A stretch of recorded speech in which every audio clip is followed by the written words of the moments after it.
think one of the ways that you can think about AIR applications is they're very similar to web applications, but they can exist outside the browser. And in some ways, our business model is unique for software, but it's not very unique for web, where it's advertising based and the parties, whether it's the party creating the platform or the content creator, basically share in the ad revenue. So that's one way to look at it, where we're just taking a model that works on the web and basically migrating it to what happens to be a desktop application. It's almost like you're a portal in a way, in a funny way.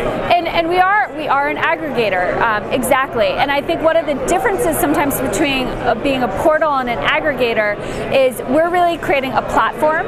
So we don't pick and choose which content owners are part of our platform. It's really for everybody, and the networks are really your brand.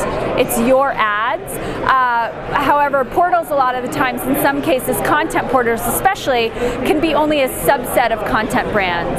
And that's one of the ways that we're different. We really are a platform for all types of content, video content currently, versus being specifically about certain types of brands. Tell me a little bit about this new approach to sharing the revenue and getting the publisher started and going into business with publishers, Sure. which is new for you guys, Yes. kind of new for a software company. Absolutely. So obviously Adobe and Macromedia, before Adobe, traditionally have software licensing models where you pay an upfront cost, and whether or not you use the product or whether you make money off of using our products, you have to pay that fixed cost. And one of the ways that we're approaching this platform that we're developing is making sure that the cost of joining the platform stays low.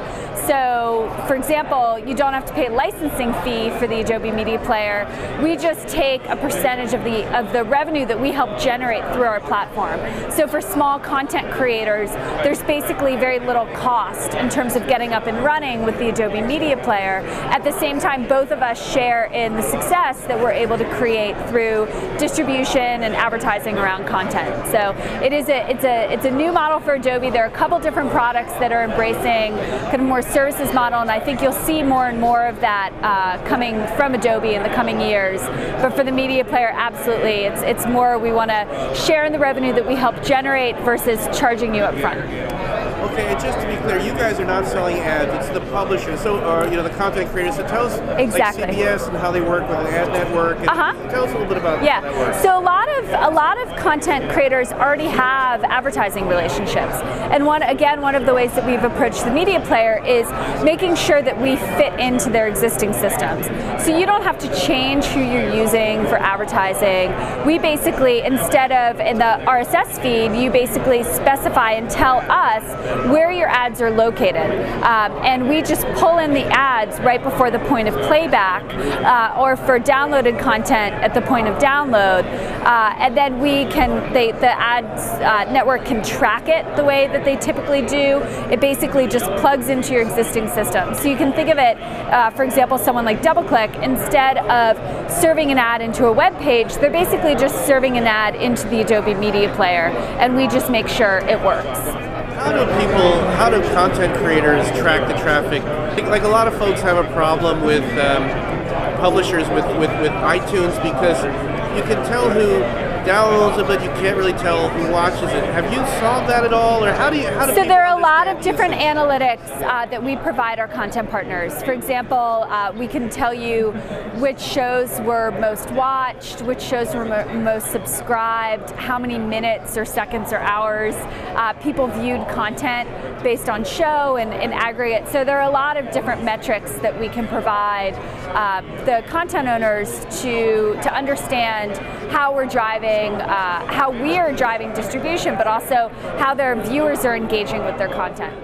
I'm going to give you a very quick overview and demo of the Adobe Media Player. So this is the home screen, and it's basically divided into two parts. On the right-hand side, we have everything that's related to the catalog, which is where you go to discover content. So you can either click on the catalog to see the full catalog view, or you can click on one of our featured shows. You can search directly from the homepage, or you can browse based on popular genres.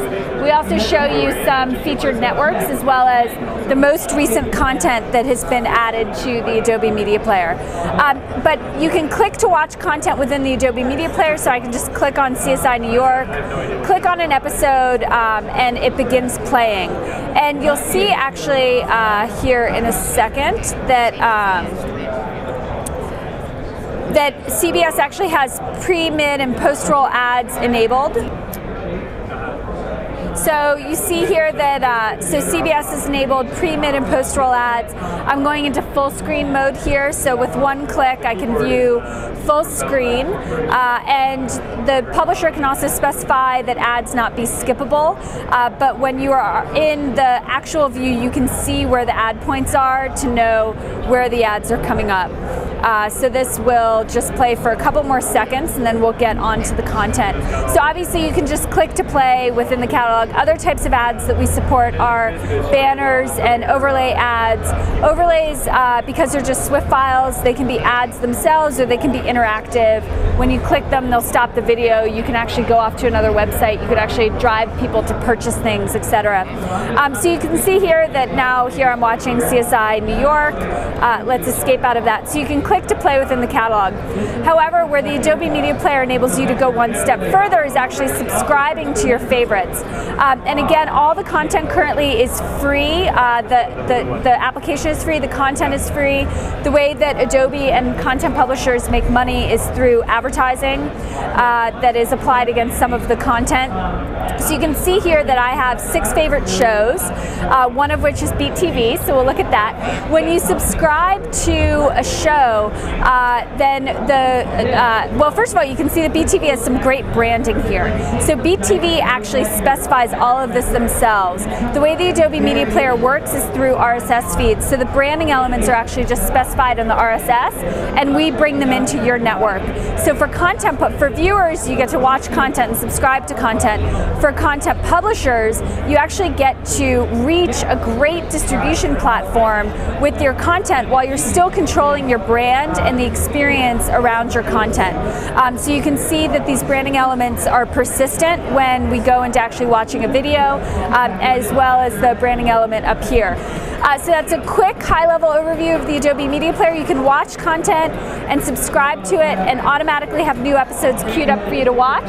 If the content is streaming only, then you do have to be connected, but if the content is download only, then subscribing to it, you don't have to do anything else. It will automatically, new episodes will download to your desktop so you can watch them online or offline.